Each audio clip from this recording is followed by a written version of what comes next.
Bom, hoje nós vamos abordar aqui a ecodinâmica. A ecodinâmica é uma visão teórica metodológica que foi divulgada pelo professor Jean Tricart, um grande geomorfólogo francês, e é famosa sua publicação de 1971. O professor Jean Tricart esteve aqui no IBGE, trabalhou muitos anos aqui, principalmente no Rio de Janeiro e Bahia.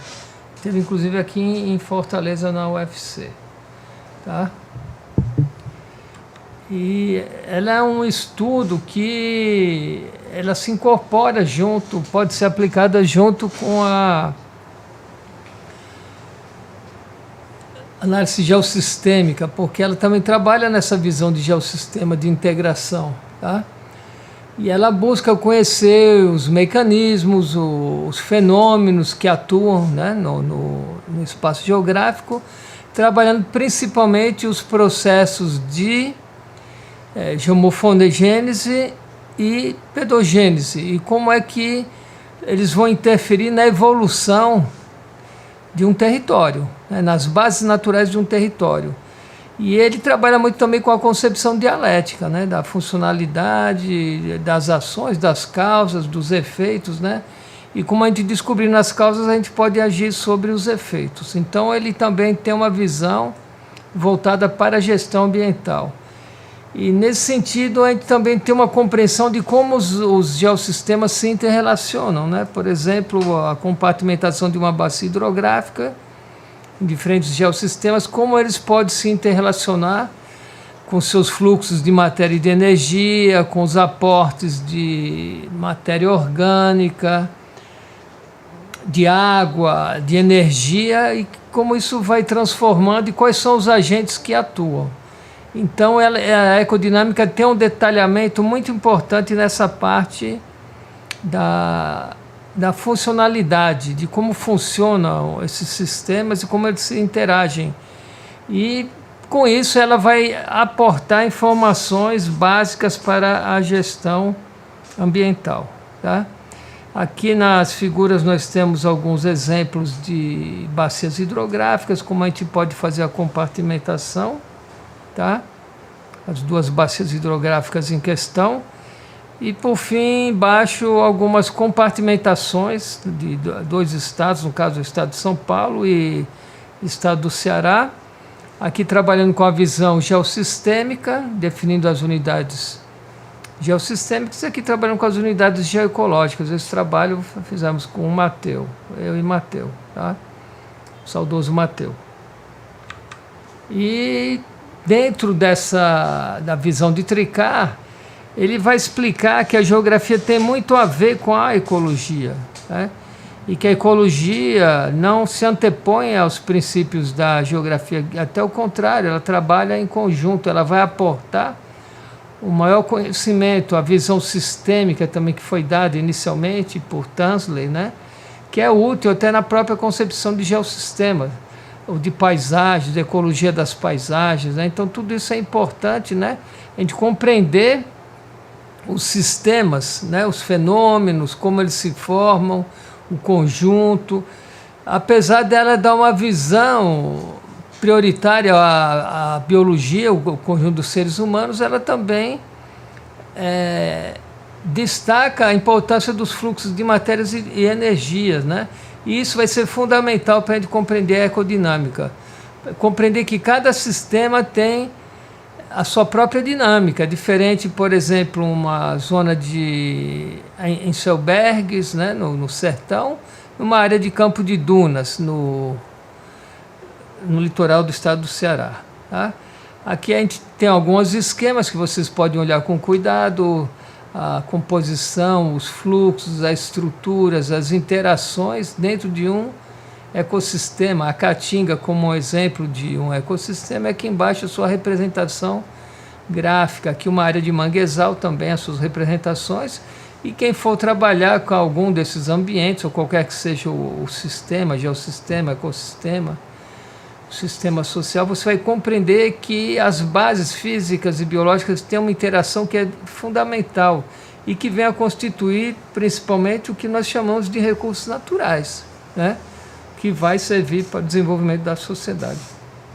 e que no planeta existe uma zonalidade, né? No planeta, no continente, em algum país como o Brasil, por exemplo, e que o Brasil está situado dentro de um contexto regional maior, um contexto global, e que nós temos que compreender isso, que o Ceará, por sua vez, está dentro de um contexto maior, que é o estado, que é o Brasil. Então a gente vai ver as zonalidades, os biomas, o efeito das latitudes, das grandes cordilheiras, o efeito das correntes marinhas, como a gente vai ver na frente, e tudo isso vai se integrar e vai caracterizar, né, os ambientes, e cada um deles vai ter a sua dinâmica própria, até chegar no local que a gente quer trabalhar, a partir do contexto nacional, regional, estadual, municipal e local, né? Então, a geografia física, ela tem uma relação muito grande com a ecologia, né? A gente compreendendo a ecologia é fundamental para a gente poder trabalhar a evolução do relevo, a evolução das paisagens, até chegar de como a sociedade vem transformando essa natureza. E a ecodinâmica vai aportar uma série de conhecimentos, né, para que a gente possa corrigir um pouco essa visão analítica e setorial e propiciar uma maior aproximação com a ecologia, tá? A gente deve também compreender o nível de atmosfera, que muitas vezes a ecologia não trata muito, mas ao incorporar a geografia junto com a ecologia, na ecodinâmica, a gente vai ver a importância da grande fonte de energia que é o Sol. Então, qual o efeito dessa energia na absorção atmosférica, o efeito de latitude e longitude, as sazonalidades que a gente vai observar em todas as regiões, né? Os grandes fluxos de massa de ar, de umidade, né? Os grandes processos de frentes frias, frentes quentes, as correntes marinhas, tá? Que de certa forma vão influir em grande parte nas formações vegetais, nas condições de mesoclima, de microclimas, que são de suma importância para os processos de geomorfogênese e de pedogênese, né? Muitas vezes nós não damos a importância ecológica que tem a copa da vegetação, e quando a sua retirada ocorre, os efeitos que vão causar nos processos de geomorfogênese, principalmente a intensificação, porque a partir da fotossíntese, né, as árvores vão fazer uma produção de biomassa, absorção de gás carbono e da energia, e vão compor os tecidos vegetais, que por sua parte são as bases da cadeia alimentar. No oceano seriam os plâncton, né, o plâncton vegetal, o fitoplâncton, e que essa energia é de fundamental importância para a superfície terrestre, de tudo que acontece, desde os processos de intemperismo até a formação de solos, etc., né? E aqui a gente vê, então, mostrando como a ausência, a presença, a intensidade, a degradação, a modificação da cobertura vegetal, né, suas diferentes formações, estratos, a relação da vegetação com o clima, né, as estacionalidades das plantas, a sua relação com as latitudes, os grandes desertos, tudo isso como se formaram e como isso tem uma importância na ecodinâmica de cada região.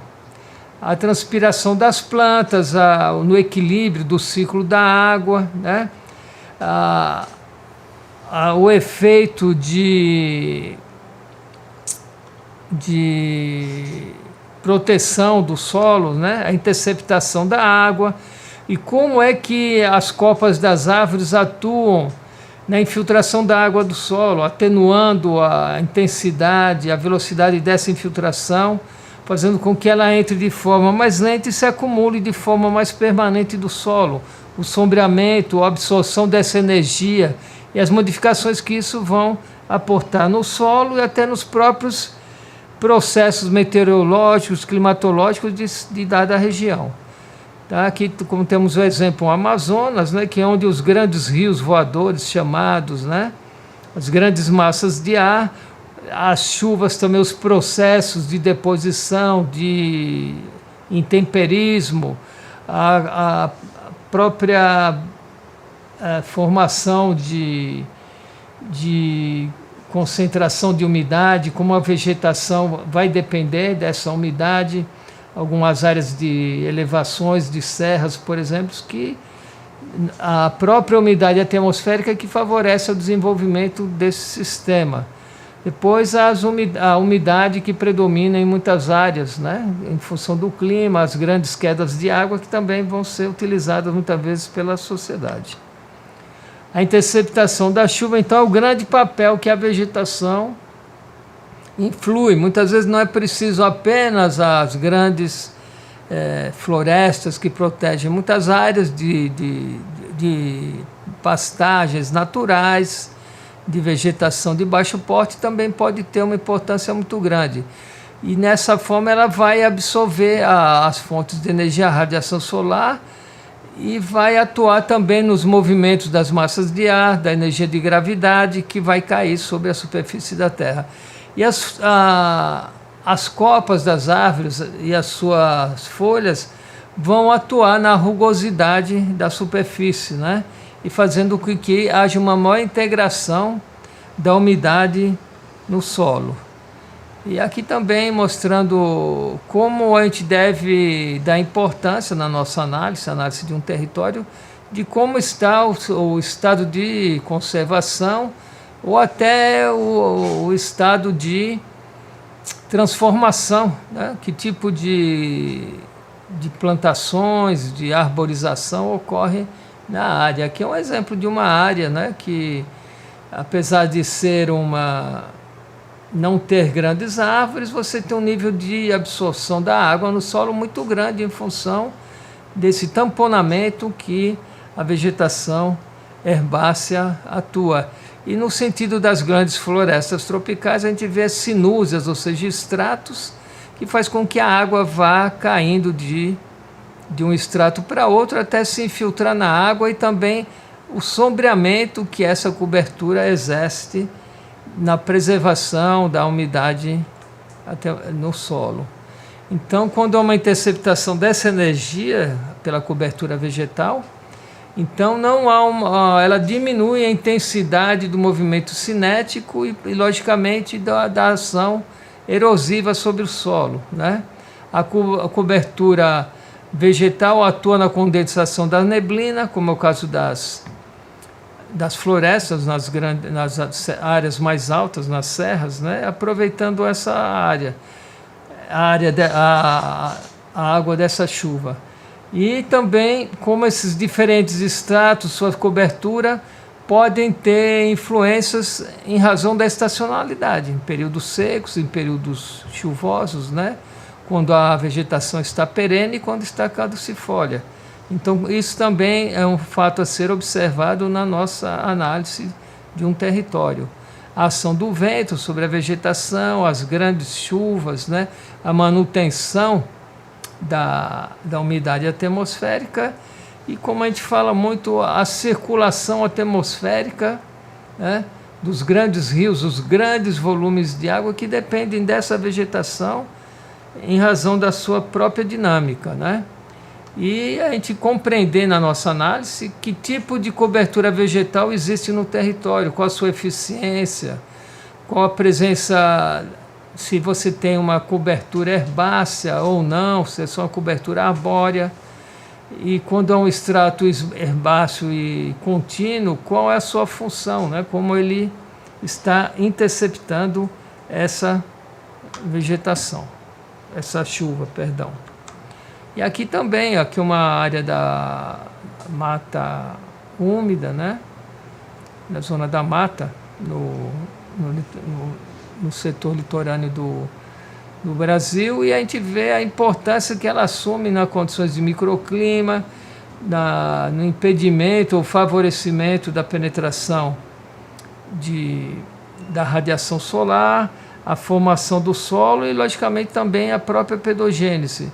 E também a manutenção dessas grandes massas de volumes de água. A rugosidade também ela não é uma homogeneidade plena. Então, conforme o lugar, você vai ter uma rugosidade diferente que também pode atuar na modificação, na intensificação, diminuição da intensificação da energia do vento, que pode ser um elemento de transporte de umidade, de elemento de transporte de sedimentos e até de sementes, né? Então a cobertura vegetal vai atenuar a intensidade do vento, né? E ao mesmo tempo vai aumentar a turbulência da passagem do ar entre a vegetação. Quando há vegetação, o vento pode remover partículas minerais. Então a gente vai encontrar em algumas áreas no norte da África, no sul dos Estados Unidos, grandes tempestades, né, de sedimentos, de areia ou de poeira, em razão de não haver uma vegetação efetiva, né, na proteção do solo, ou então porque essa vegetação foi modificada pela ação humana, né?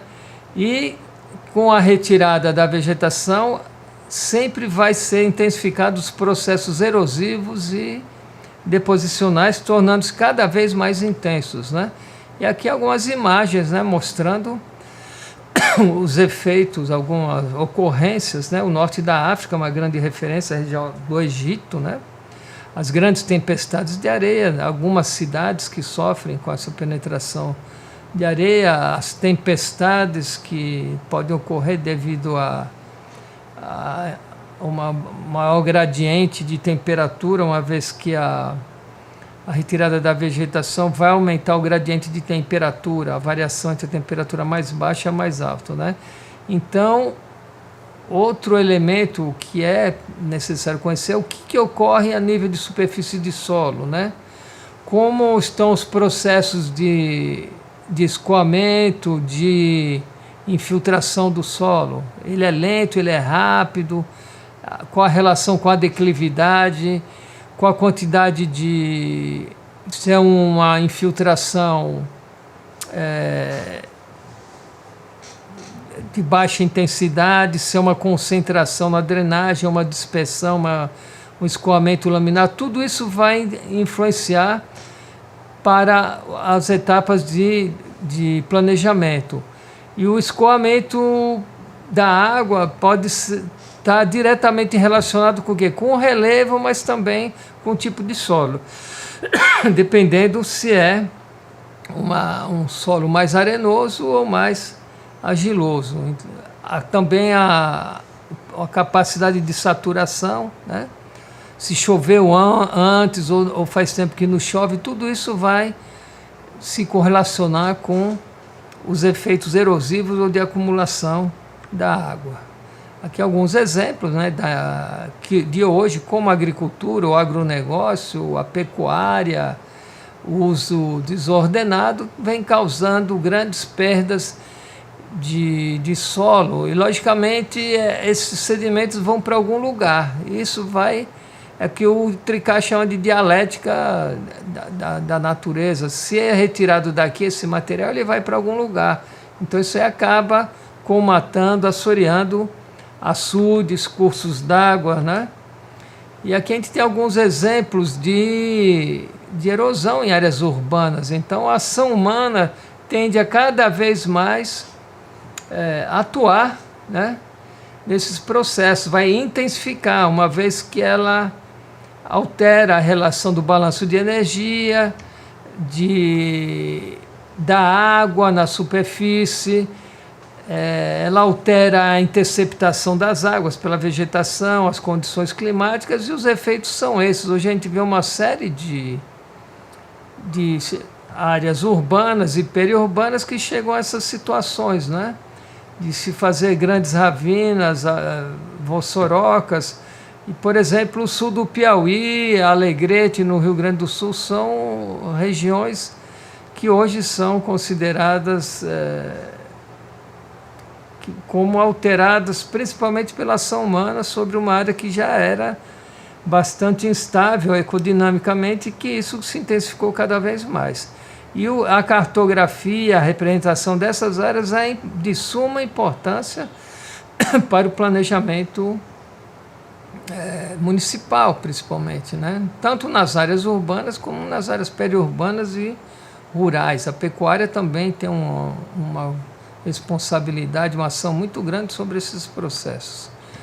E a pedogênese, muitas vezes, ela é contida pela falta de água. Então, muitas áreas que têm um clima irregular, semiárido, a produção vegetal, a cobertura vegetal diminui, e o que vai provocar uma maior intensidade dos processos geomorfogênicos, porque a vegetação natural ela tem uma ação ecológica, né, na interceptação das precipitações e atua nos aspectos, no equilíbrio, né, nos fluxos de água e de energia.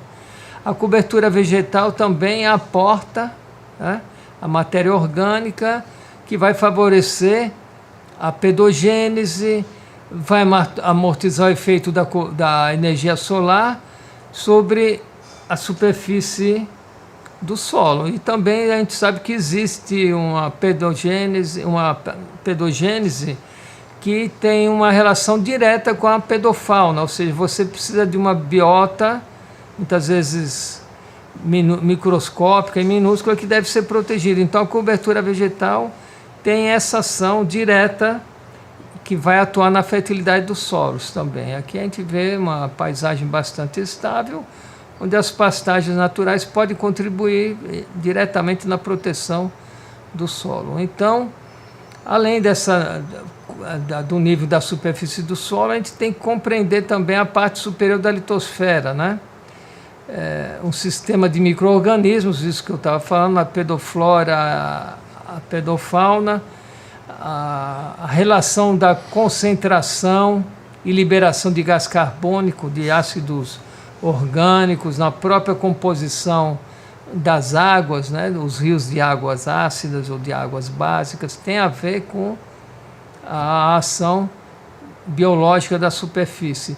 Os fluxos hídricos também influem na produtividade da biomassa, da biodiversidade, atuam no sentido vertical, através da infiltração no transporte de elementos dissolvidos, atuando no pH, na concentração de óxidos de ferro, de carbonato de cálcio, etc. Os fluxos de energia estão sempre relacionados com as calorias que são aportadas. E dessa forma eles acabam se inserindo, né, nos processos de infiltração, percolação e radiação solar, que é o efeito sobre esses fluxos.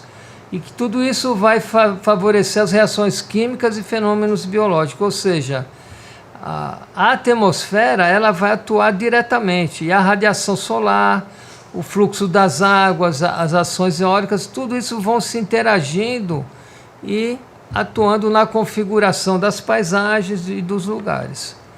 Então a compreensão dos ciclos, dos fluxos de matéria e de energia é essencial. Isso justamente está incorporado dentro da ciência da ecologia. Então, a gente, quando vai estudar com a paisagem, também a ecologia da paisagem é fundamental para a gente compreender a paisagem geográfica, tá? Então, a compreensão dos ciclos biogeoquímicos é fundamental, né?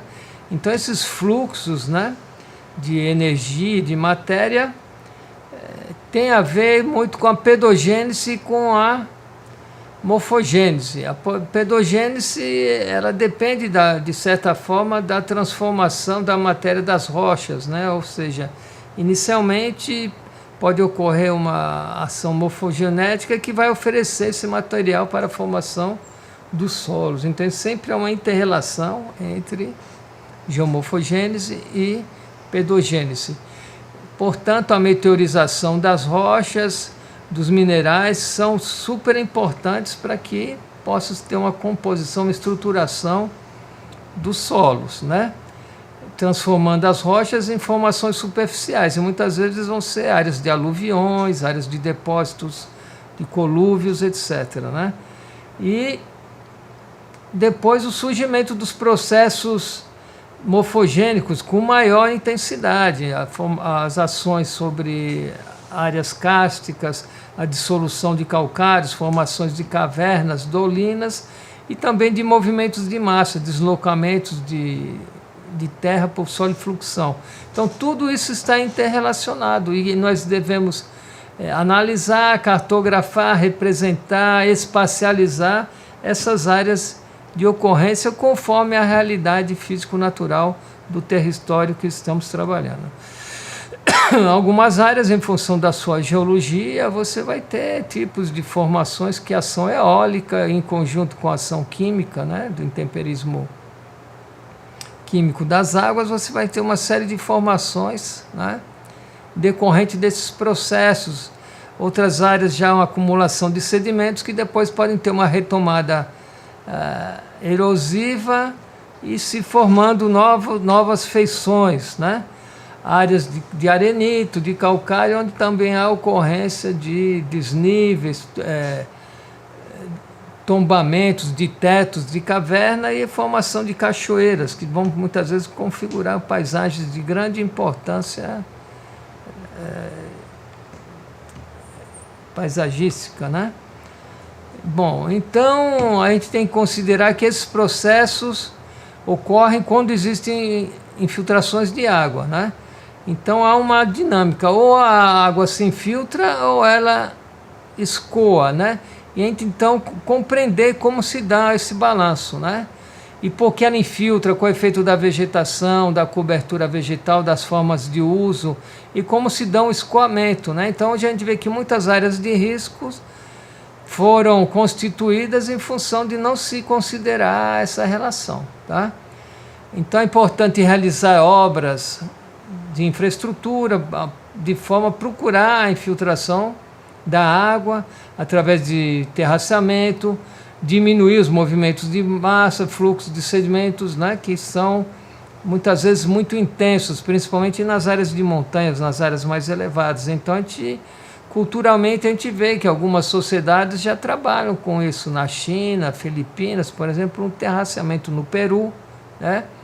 Só que muitas vezes lá a declividade é muito acentuada, mas isso também pode ser feito nas áreas urbanas, nas áreas de ocupação rurais mais intensas, que é um motivo de preocupação, né? A gente trabalhar nessa correlação, né, de como atenuar esses processos, né?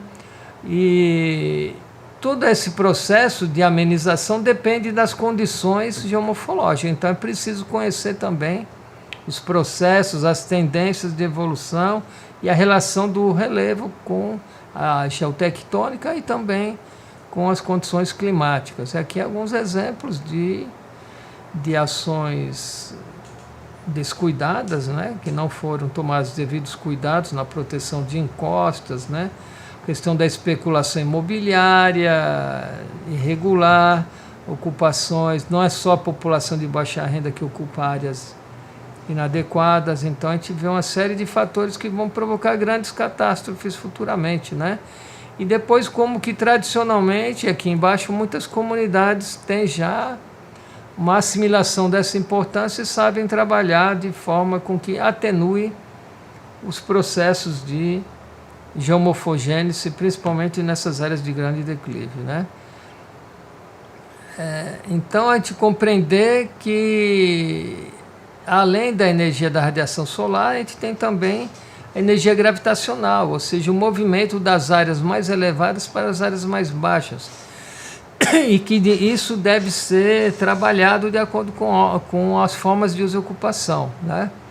E que um dos fatores de maior importância para se compreender a dinâmica terrestre, as possíveis estabilidades, as áreas de risco que podem se formar, é compreender os processos geomorfogênicos, né? Como é que eles atuam, o intemperismo, a erosão, a deposição, a acumulação, né? E quais suas origens, né? As causas, como é que eles atuam e como eles podem ser intensificados ou amenizados através dos processos de gestão, né? Então, do ponto de vista ecológico, de se atingir um equilíbrio, uma dinâmica mais amena, a morfodinâmica é uma limitação. Então, quanto maior a morfodinâmica, maior as possibilidades de instabilidade ecodinâmica, né? Que a gente vai tratar mais na frente, na segunda parte dessa apresentação.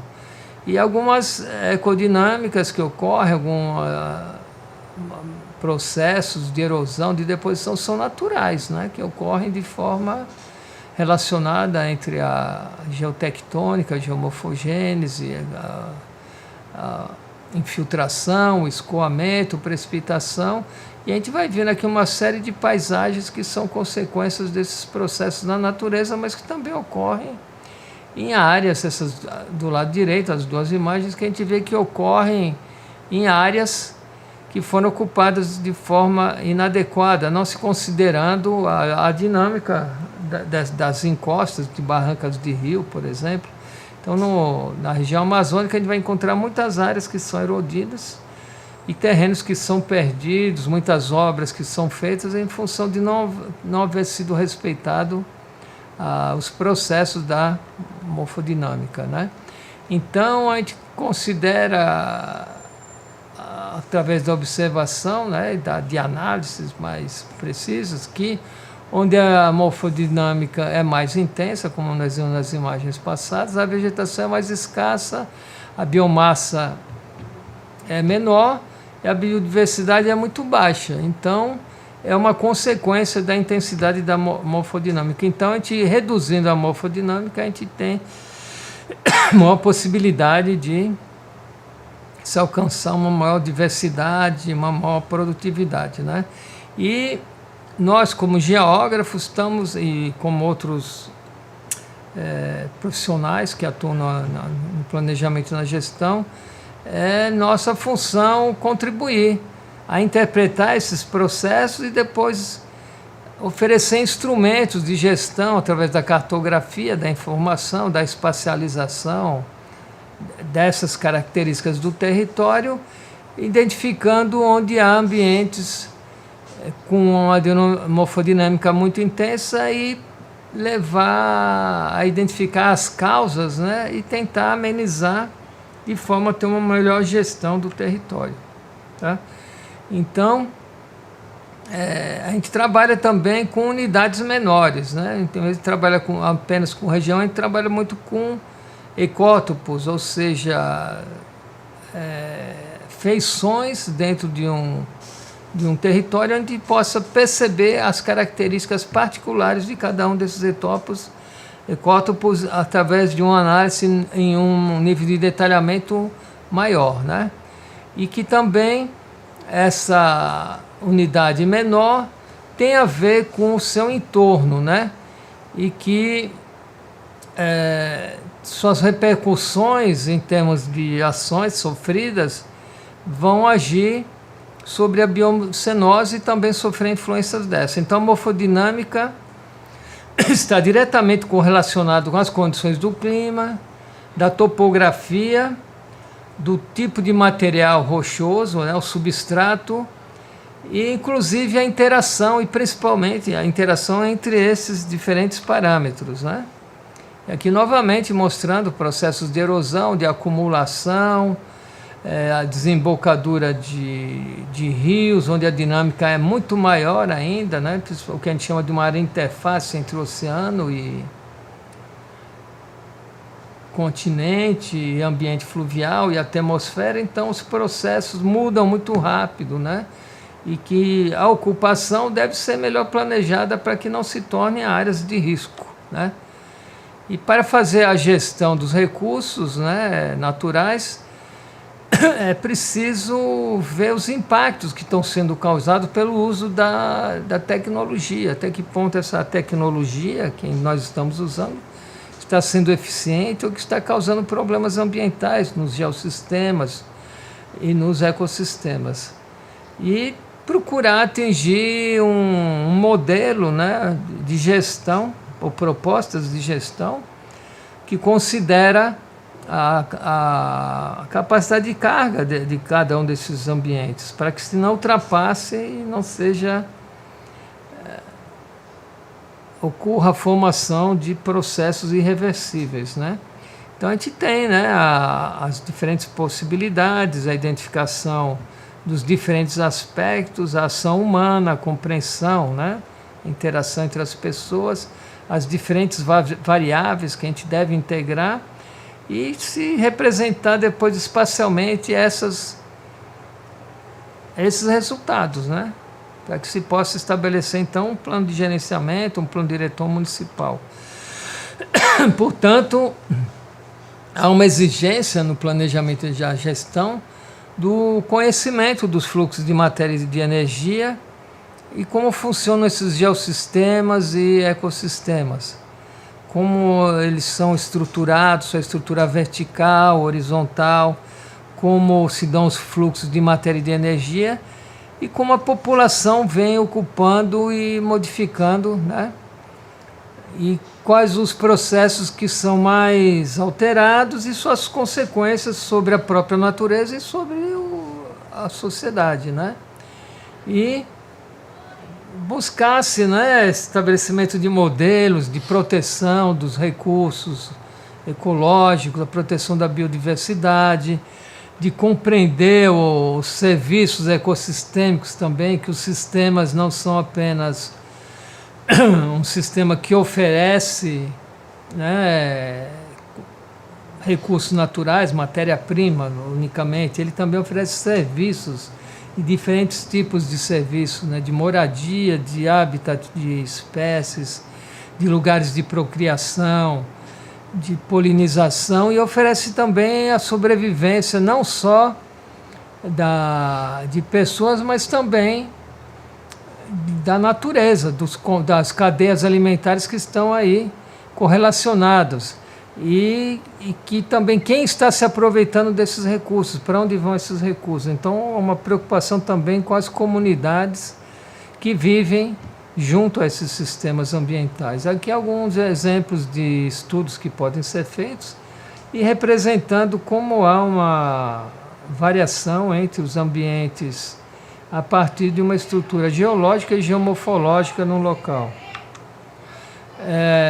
A modificação da cobertura vegetal, o valor econômico pode ser atingido, principalmente o valor da água, né? Uma água de qualidade tem um valor. A partir do momento que você tem um acúmulo de sedimentos da água, isso vai alterar o valor econômico da água e também a pedogênese. Então, a proteção da cobertura vegetal implica diretamente, né, na valorização, na manutenção das propriedades da água e também nos fatores de formação do solo. Tá? Então, a dinâmica que ocorre na superfície é importante para a gente apresentar propostas para a resolução dos problemas, principalmente não só o conhecimento técnico, mas a partir de decisões do poder público e da própria comunidade. Aqui há alguns exemplos, né, de informações de como pode-se compartimentar os diferentes territórios em base às suas condições naturais e em parte também a divisões administrativas. Mas para se fazer uma gestão administrativa, social, política, econômica, a gente precisa conhecer quais as bases naturais desse território. E aí a ecodinâmica te oferece uma série de informações. Aqui também a definição, né, de um zoneamento. Então a base da ecodinâmica é um instrumento que vai chegar até a se alcançar o que seria o propósito maior de se fazer um zoneamento e um gerenciamento adequado de um território. Tá?